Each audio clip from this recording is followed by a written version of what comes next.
오늘 어버이 주일입니다.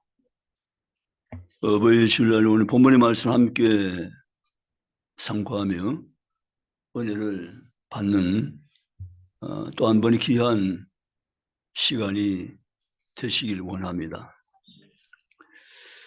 어버이 주일이 우리가 돌아오면 우리는 다시 한 번 더 어버이에 대한 생각을 마음에 정리하며 새겨갑니다. 여러분, 우리 어버이 주일 그리고 내 부모를 공경하라는 하나님의 말씀을 함께 우리는 들으면서 세 가지로 함께 나누어 생각을 정리하겠습니다. 부모를 왜 공경해야 된다고 생각하세요? 왜 부모를 공경해야 되는가? 부모 공경은 하나님의 뜻입니다. 사실 우리는 내 뜻대로 사는 세월이 아니라 하나님의 뜻대로 사는 삶이 우리의 삶의 무한한 가치입니다.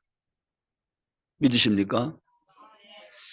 이전에 내가 예수님을 모르고 복음을 몰랐을 때는 내 자아가 원한 대로 했으면 됐고 내 자아의 만족을 따라서 인생을 살아갔었습니다.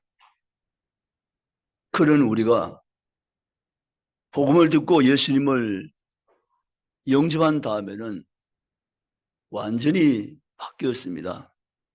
어떻게요? 내 뜻을 주저앉히고 하나님의 뜻을 앞세우고 살아가는 하나님의 사람들로 삶 자체가 변경되었습니다. 그래서 우리는 부모 공경이 하나님 뜻이기 때문에 하나님을 우리는 섬긴 입장에서 보면 하나님 명령대로 부모를 공경하셔야 됩니다. 신명기 5장 16절 보니까 여호와가 내게 명령하신 명령이라고 나옵니다. 명령했다고. 우리에게 부모를 공경한 것을 명령하셨다고 성경은 말씀을 하고 계십니다. 너는 내 하나님 여호와께서 명령한 대로 내 부모를 공경하라. 명령한 대로. 부모 공경은 하나님의 명령이며 하나님의 뜻이라는 사실을 분명히 인식하며 세월을 우린 지혜롭게 살아갈 수 있는 자녀의 성도 되시기를 주의 이름으로 원합니다. 잠언 23장 22절을 보면 너희는 내 부모를 경히 여기지 말라. 그렇게 말씀하셨어요.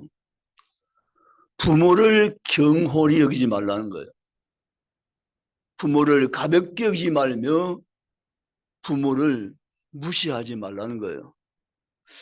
오늘 우리 사회를 보면 부모를 경히 여기는 자녀들이 많이 있어요. 그래서 참 우리가 듣기에 너무도 안타까운 사연, 사건, 사고들이 종종 가정 가운데 일어나게 되는 것을 우리는 듣게 되어집니다. 성경은 부모를 무겁게 여기야 된다고 말씀합니다.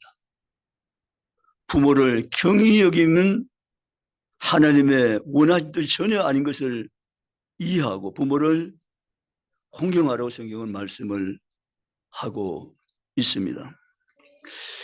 레위기 19장 3절 읽어보면 부모님을 경외하라 이렇게 나오는데요.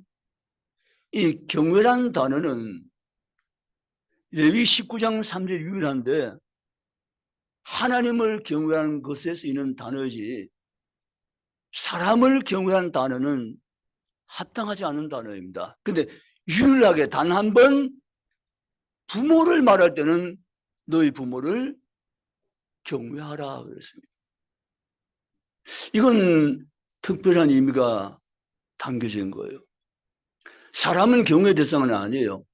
존경의 대상이고 공경의 대상이지 경외의 대상은 아니란 거죠. 근데 유일하게 성경에서 한 군데 레위기 19장 3절에 내 부모를 경외하라라고 말씀했어요. 사랑하는 성도들, 부모를 공경을 넘어서 부모를 경외하는 하나님의 사람들 되시기를 주님의 이름으로 원합니다. 여러분, 우리는 부모에 대해서 무시하거나 부모에 대해서 경외하지 않거나 부모를 공경하지 않는 자녀가 만약에 늘 집안에 있다면 그 자녀는 공개적으로 사람들에게 말하라 이랬습니다. 그 구약시대의 문화입니다. 그리고 어떤 가정에 부모를 저주하거나 부모를 괴롭히거나 부모를 힘들게 하는 자녀가 있으면 너 입으로 동네 사람을 알릴 것이고 동네 사람은 주저없이 돌을 들고 그 자녀를 쳐서 죽일지니라. 성이 조금 무서운 얘기인데 이건 사실이 몇 군데나 그런 성이 있어요.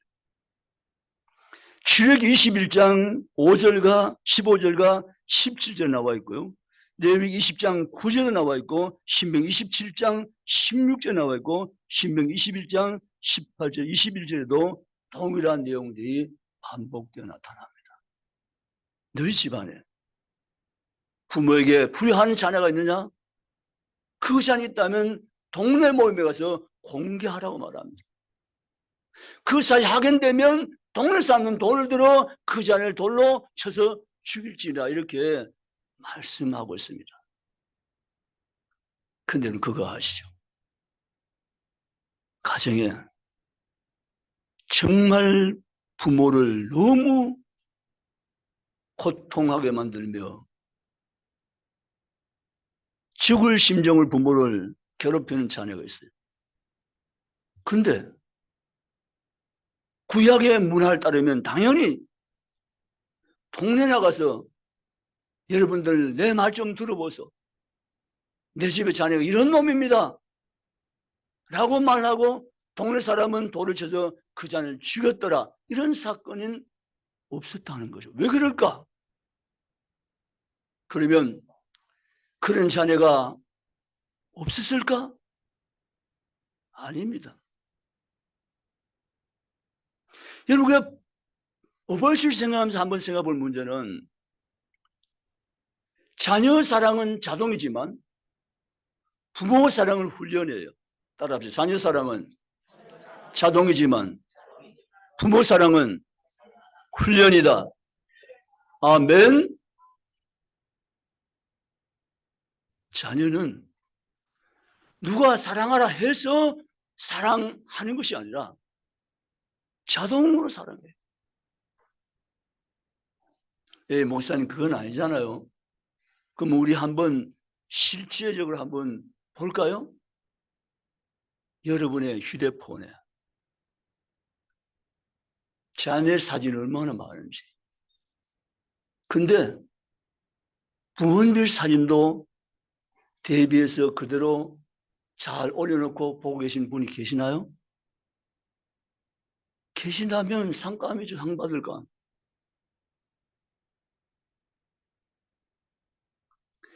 여러분, 자녀 사랑은 자동이지만 부모 사랑은 훈련이에요. 그래서 우리 하나님은 그토록 부모를 너희가 공개해야 된다고 계속적으로 가르치셨고 우리에게 말씀하셨어요. 왜 우리는 부모를 공경해야 될까요? 두 가지 이유가 있어요. 하나는 부모는 하나님의 대리자이다. 부모는 하나님 대리자세요. 하나님의 대리자가 바로 부모라는 거예요. 그 인정해드려요. 그 부모의 권위를 인정해드리는 지혜롭고 하나님 기뻐하는 자녀가 되어야 한다는 거죠. 또 부모는 생명의 그는 있어요. 하나님 생명을 주장하시지만 부모를 통해서 우리에게 생명을 주신 거예요. 부모 없이 태어난 사람 한번 손 들어 보실래요? 나 부모 없는데 태어났어요. 있을 수 없죠. 부모는 생명의 근원이었어요. 여러분 성경에 보면 부모가 이러이러하면 공경하라는 말이 전혀 없어요. 부모가 이러이러한 것과 자격과 아무런 관계없이 부모라는 이름이면 부모면 공경해야 된다고 성경은 말씀하고 있어요. 부모가 내게 해준 게 뭐야? 그런 분이 계세요. 그런 대로 나온다 이유가 있어요. 어떤 분은 그래, 목사님, 전 아빠에 대한 추억이 너무 안 좋아서 교회 다니면서 하나님 보고 아빠라고 부르기가 너무 힘들어요. 저희 아빠는 늘 술통에 빠져 살았어요. 늘 엄마하고 건투했어요. 저는 늘 도망 다녔고요. 전 아빠상이 너무 부정적이에요. 그 하나님 보고도 아빠라고 부르기가 너무 힘들어요. 그래도 아빠가 그럼에도 불구하고 아빠를 공경하라는 것이 성경의 가르침입니다. 내 부모를 공경하라고 성경은 말씀하고 있습니다.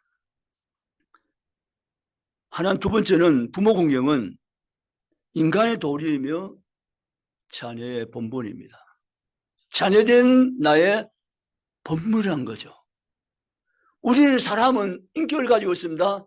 자기의 본분에 맞는 걸맞는 언어와 행동을 하셔야 됩니다. 아멘입니까? 자기의 맞는 인격을 가지고 있는 인간으로서 거기 걸맞는 언어와 행동을 하는 것이 인간의 성숙함이란 거죠. 자녀는 그 도리가 바로 부모에게 공경을 다하는 것입니다. 부모 공경이 바로 하나님의 명령이기도 하죠. 또 우리 자녀 마땅한 도리이기 때문에 부모를 공경해야 된다는 거죠. 에베소 6장에 보면 부모를 공경하는 이것이 뭐하다고요? 옳으니라 했습니다. 옳다는 것이죠. 자녀의 행동 가운데 옳은 행동은 바로 부모를 공경하는 것이다. 교회마다 어버이주일 설교할 때 조금 어려운 부분이 뭔가 하면 자녀이 이 말을 들어야 되는데 부모들이 이 말 듣고 있다는 거죠. 이게 교회마다 조금 어버이주일 지키면서 곤란한 문화다. 그런 얘기를 많이 하세요, 목사님. 여러분, 부모를 공경하는 것은 자녀는 정말 도리세요. 하나님께서 주신 그 부모의 권위를 인정하고 부모를 공경하는 마음이야말로 하나님 기뻐하는 좋은 성품이며 마음인 줄 믿으시기를 주의 이름으로 원합니다. 그럼 부를 언제 공경해야 됩니까? 언제요? 지금 공경해야 됩니다. 따라 지금 해야 됩니다. 나중에 한다고요? 부도 납니다. 한두 경험해 봤습니까? 지금 해야 돼요. 엄마, 내 나중에 돈 많이 벌면 진짜 효도할게. 말만 들어도 고맙긴 하지만 아니에요. 지금 해야 됩니다. 지금 효도해야 돼요. 지금 잘해야 됩니다. 왜냐고요? 부모는 기다려주지 않으니까. 살아 계실 때 잘하셔야 돼요. 여러분 부모 돌아가신 다음에 펑펑 울며 그렇게 하는 자들이 지금 제가 보는 이 동네는 없는데 다른 동네는 많아요. 그거 곤란합니다. 여러분 유교에 보면 있잖아요. 부모가 돌아가고 난 다음에 효다지 못한 아픔을 안고 부모의 산소 옆에 움막을 짓고 3년을 거처해라는 게 있어요. 이게 3일을 거처를 그러면 한번 용기 내서 움막 안에 멋지게 지어놓고 3일 동안 출입하면 좋겠는데 몇 년요? 3년을 하라. 3년 하되 아내와 가까이 하지 말라. 3년 하되 하늘을 쳐다보지 말라. 긴 머리에 그걸 덮어쓰고 땅만 보며 살아라. 이게 보통이 아니에요. 근데 그건 사실은 유교의 가르침은 부모 효도를 강조하기 위한 가르침에서 나온 문화의 한 부분이긴 하지만 성경에서 우리 배울 때는 내 부모님이 살아계실 때 정말 잘하는 거예요. 그럼 어떻게 살아계실 잘합니까, 목사님? 방법을요. 방법은 첫째, 부모를 즐겁게 해드려라. 여러분 부모님들이 자동차 사준다고 와 대단하다고 좋아하실까요? 그게 아니에요. 사소한 일에도 기쁨을 가진 것이 부모세요. 뭐 큰 부력들을 만들고 대단한 일을 만들려 하지 말고 사소한 우리의 일상을 함께 나누고 그분께 즐겨 드리는 마음을 가지고 섬기라는 거죠. 어떻게 공개합니까? 기쁘게 합니까? 자주 연락하라. 여기 혹시 걸린 분 계세요? 자주 연락하라. 자주 연락하셔야 돼요. 물론 이것도 자식은 자동사랑해서 자식하고는 자주 하는데 부모에게는 자주 못하는 분들이 이 동네 말고 다른 동네 또 계세요. 자주 하셔야 돼요. 자주 전화하셔야 돼요. 안부를 나누는 거죠. 그리고 세 번째, 부모님 의견을 여쭈라는 거죠. 부모님 잘 몰라. 지금 문화도 이해 못하고 내가 하는 게 이게 답이야 해가지고 자기 마음대로 하는 거죠. 그렇게 하지 말라는 거죠. 어떻게 생각하세요? 부모의 의견을 여쭈라는 거죠. 그 부모 의견을 말씀하시면 엄마 참 좋은 생각이었어요. 라고 해드리라는 거죠. 그때 부모는 이런 감정을 느낍니다. 나의 존재감이 아직 있구나. 자기의 존재감을 느낀답니다. 이런 부모에게 우리는 큰 걸 해드리려 하지 말고 사소한 것을 가지고 부모와 함께 나누고 자주 연락하고 의견을 여쭙고 부모와 늘 유대관계를 가지는 일상의 삶이 되시면 그 자녀는 그래도 부모에게 잘하고 있는 자라는 거죠. 여러분 그렇게 하시겠습니까? 그렇게 할래? 그렇게 한대요. 걱정하지 마세요. 그렇게 한답니다. 부모 공경이 하나님의 주신 축복입니다. 세 번째는 부모 공경은 축복이다. 따라서 부모 공경은 축복이다. 인간의 마땅한 도리고 당연한 의무인데 이게 마땅한 걸 했는데도 불구하고 하나님은 부모를 공경하면 내가 축복해 줄게 이렇게 말씀하셨어요. 우리가 당연히 해야 될 일인데 당연히 해야 될 일인데 상을 받을 일이 아니고 상은 당연히 할 일이 아닌도 했기 때문에 상을 주는데 이건 당연히 해야 될 일인데 불구하고 하나님은 축복하겠다고 말씀을 하신 거예요.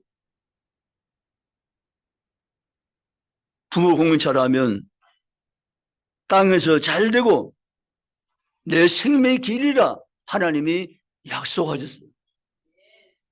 이런 부모를 정말 잘 공경하시기를 주의 이름으로 축복합니다. 엄마 아빠가 부를 때 언제나 네 기다렸다듯이 뭐였다듯이요? 근데 안 그런 사람들이 또 다른 동네에 있어요. 왜 불러요? 왜? 엄마 왜 이래? 아니 부모가 부르는데 왜가 어디 있습니까? 저는 우리 애들 2명이지만 아빠가 부를 때 왜 못하게 합니다. 못하게 다음부터 안 해요. 왜 가뭄입니까? 부모님 부르는데. 부모님 이유가 없어가지고 부를 수 있어요. 목사님 듣고 싶어가지고, 얘야, 철수야. 예, 어머니. 왜요? 아이고, 그거 안 됩니다. 그거 안 됩니다. 혹시 우리 가운데, 딴 동네는 그러하지만, 혹시 우리 가운데, 왜요? 라고 했는 분이 계시면, 회개하시 바랍니다. 그거 안 돼요. 100번 불러, 1000번 불러도, 예, 예. 마치 부르기를 기다리고 있었다는 듯이, 예, 이렇게 하셔야 됩니다. 그렇게 하시겠습니까? 여러분, 신문양 기사였는데요. 수능 80일을 앞두고 고3 학생이, 수험생이 자녀 아빠에게 간 이식을 했어요. 주변이 많이 말렸죠. 너 그러면 안 된다고. 너 지금 수능이 80일 남았는데 열심히 공부해서 대학 들어가야지. 근데 이 고3 학생의 이야기입니다. 제 수능보다 아빠가 더 소중해요. 진짜 멋진 아들 아니에요? 남의 아들이지만 멋진 아들 맞죠? 예. 그래서 이 아들 고집 때문에 결국은 했어요. 간 이식을. 결과가 너무 좋아서 아빠도 회복되고 자녀도 회복되는데 병원에 한 달 동안 이 자녀이 있었어요. 그게 공부가 안 되는 거죠. 한 달 동안 있었으니까. 한 달을 마치고 난 다음에도 나머지 50일도 제대로 공부를 하지 못하는 거예요. 그러니까 대학 진학에 됐을까요? 안 됐을까요? 예? 안 됐어요. 당연히 안 됐죠. 안 됐어요. 그러고 난 다음에 1년 동안 열심히 공부해서 이젠 됐을까 안 됐을까요? 됐지요. 됐죠. 됐는데 서울대학교 컴퓨터공학과에 정시 합격했어요. 잘 된 거죠. 그건 이 사연이 이제 알려졌어요. 총동창회에서 정말 귀한 학생이다 라고 인정하고 4년 등록금을 총동창회에서 대신 내주고 장학금을 줬어요. 이 아이는 1년 학교 늦게 갔지만 정말 멋진 추억을 가진 아이가 되었다는 거죠. 여러분, 부모에게 효도하면 하나님이 복을 주신다고 했어요. 믿습니까? 하나님 부모에게 효도하지 않고 부모를 없이 여기고 부모의 고통을 주는 자는 돌로 쳐주라는 것은 그 안에 본심이 아니라 거꾸로 부모를 잘 섬기면 내가 복을 줄게라는 하나님의 마음이시고 약속이셔야 하면 부모를 잘 섬기시기 바랍니다. 부모를 잘 섬기면 반드시 하나님이 약속대로 복을 주십니다.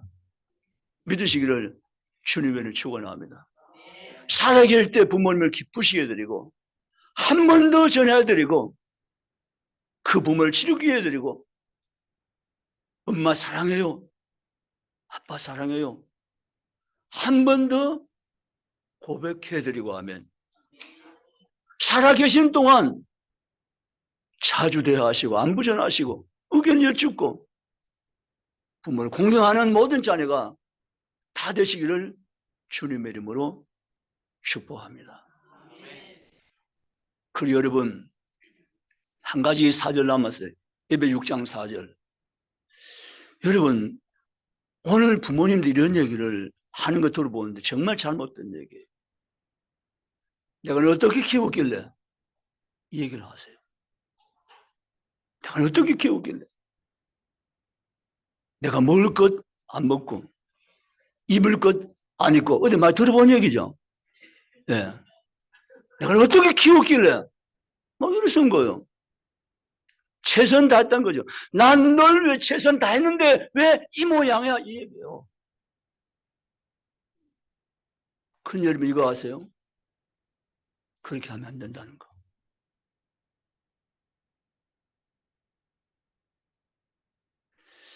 에베소 6장 4절에는 정말 기독교인 부모가 뭘 해야 되는가를 분명히 선명하게 가르쳐주고 있어요.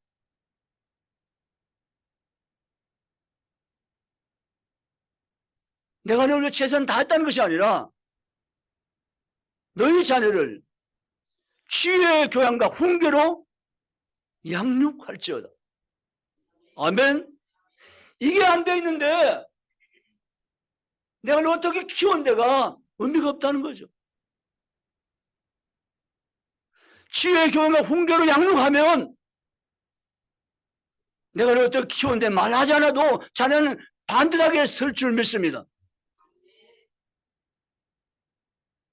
우리의 자녀를 키울 때 그래서 지혜가 필요한 거예요. 내가 최선 다해 자녀를 키웠다는 것이 다가 아니에요. 내가 어떻게 키웠기를 하는 것이 다가 아니란 거죠. 오직 주의 교양과 훈계로 양육할지니라. 이 부분이 되어야 한다는 거예요. 아멘. 이 부분을 힘써 자녀를 세워주고 키워줘야 된다는 거예요. 이것이 부모의 마땅히 해야 될 사명이란 거예요. 그렇게 자녀가 키워질 때,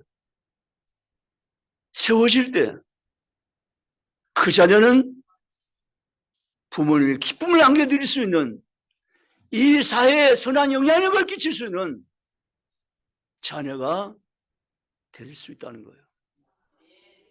그렇게 할 수 있기를 주님의 이름으로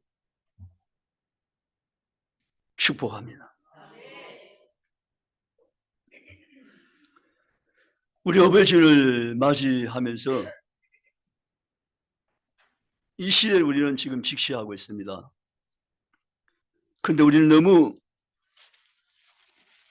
염려만 하지 않을 이유가 있는 것은 우리는 언제나 어릴 때마다, 위기 때마다 바라볼 대상이 계신 거예요.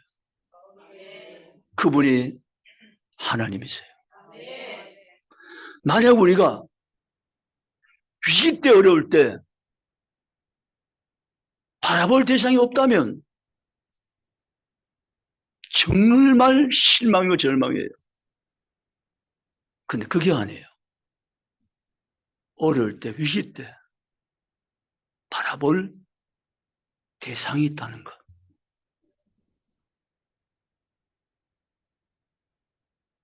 세상이 무너져도 다시 무너져서 일으켜 세우신 능력을 가지고 계신 분이 우리 앞에 계시다는 것. 그래서 우리 어떤 환경과 사건 속에서 그분을 바라보시기 바랍니다. 그분을 바라보시고 내 삶을 새롭게 정비하며 나아갈 수 있기를 주의 이름으로 원합니다. 그분의 이름은 뭡니까? 창세기 17장에 전능자라고 말씀하십니다. 창세기 10장 처음으로 하나님을 전능자라고 말씀하고 계세요. 그분은 전능자. 우리가 여호와 이름이 전능자라는 사실을 알 때 우리 가슴이 뛰어야 돼요. 아, 그렇구나. 내가 믿는 하나님, 내가 만난 하나님, 내가 섬기는 하나님 이름이 전능자이시구나. 아멘. 그분의 손안에는 못할 것이 전혀 없으신 분이십니다. 무엇이나 원하시면 할 수 있는 분이십니다. 그분은 그분의 능력으로 온 세상을 창조하셨습니다. 아멘. 믿으시기 바랍니다. 우리 가정이 무너져가는 세월을 살아가지만 여전히 우리는 바라볼 분이 계십니다. 그분이 여호와 하나님이십니다. 우리는 그분만 바라보고 그분만 의지하고 그분만 신뢰하며 그분을 영화롭게 하며 경외하며 우리가 믿음 가운데 세워져 갈 때 하나님 우리 모두의 삶을 하나님 회복하시며 책임지시고 이끌어 가시를 믿습니다. 재활도 마찬가지입니다. 여러분 사업도 마찬가지입니다. 여러분 모든 삶도 마찬가지입니다. 그분을 바라봅시다. 그분을 바라보지 않을 때는 문제가 있습니다. 그러나 다시 그분을 바라볼 때 우리는 새로운 희망이 생기며 소망이 넘치며 구원이 있고 회복이 있음을 믿으시기를 주의 이름을 축원합니다. 어버이주를 맞이하면서 제가 일부러 교육청 들어가서 통계 수치를 다시 한번 봤어요. 상주초등학교 학생은 지금 몇 명이며 1학년 몇 명, 2학년 몇 명, 3학년 몇 명, 6학년 몇 명인가를 다시 본 거죠. 여러분 학년이 낮을수록 학생 수가 적을 이유가 있어요. 지난해 초등학교 들어간 학생 수하고 금년에 들어간 학생 수가 또 달라요. 그런데 여러분 우리는 우리가 할 수 있는 일이 있고 우리가 할 수 없는 일이 있어요. 그런데 하나님은 너희가 할 수 없는 일이면 너 아무것도 못하랴 이렇게 말씀하시는 적이 없고 너희가 할 수 없는 그 일을 너희는 내게로 가지고 오라고 말씀하세요. 아멘. 하나님의 방법으로 하나님이 하시겠다고 말씀하세요. 내가 하겠다고 말씀하세요. 여러분 그분을 정말 의지하시기 바랍니다. 삶은 자기 어떤 습관 따라서 자기 중심의 삶을 바꿀 수가 없어요. 바꾸지 않아요. 그래서 삶은 안 변하는 거예요. 내가 변해야 되는데 변하지 않는 거예요. 그거는 하나님을 의지하긴 하는데 자기 습관 따라서 자기 삶을 자기가 주장하면서 살기 때문에 변화는 없고 바꾸지 않는다는 거예요. 여러분 하나님께 정말 의지하세요. 하나님께 모든 것 의지하세요. 모든 것 맡겨두세요. 그분을 바라보세요. 어떠한 상관없어요. 그분만 소망을 두세요. 그리고 삶을 그분 중심으로 살아드리세요. 그러면 하나님이 바꾸십니다. 내 사는 자녀에서 기도는 하지만 내가 못 바꿉니다. 누가 바꿉니까? 기도하면 하나님이 바꿉니다. 내 남편을 내가 바꾸지 못합니다. 그래 기도하면 내 남편을 내가 못 바꾸지만 하나님이 바꾸십니다. 아멘. 하나님이 하십니다. 그분만 바라보시기 바랍니다. 그분만을 믿고 나가시기 바랍니다. 그분의 개인과 가정과 자녀와 내 모든 삶의 총체적인 운전대를 가지고 운행하신 분이 유일하신 여호와이신 것을 믿으시기를 주님의 이름으로 축원합니다. 가정의 달을 맞이하면서 우리 가정을 다시 한번 하나님께 올려드릴 수 있는 가정이 되시기를 주님의 이름으로 축원합니다. 그분께 올려드리면 그분이 우리 가정의 운영자가 돼서 우리 가정을 이끌어 가심을 믿고 경험하는 믿음의 성도 복된 가정들이 다 되시기를 주님의 이름으로 축원합니다. 찬송가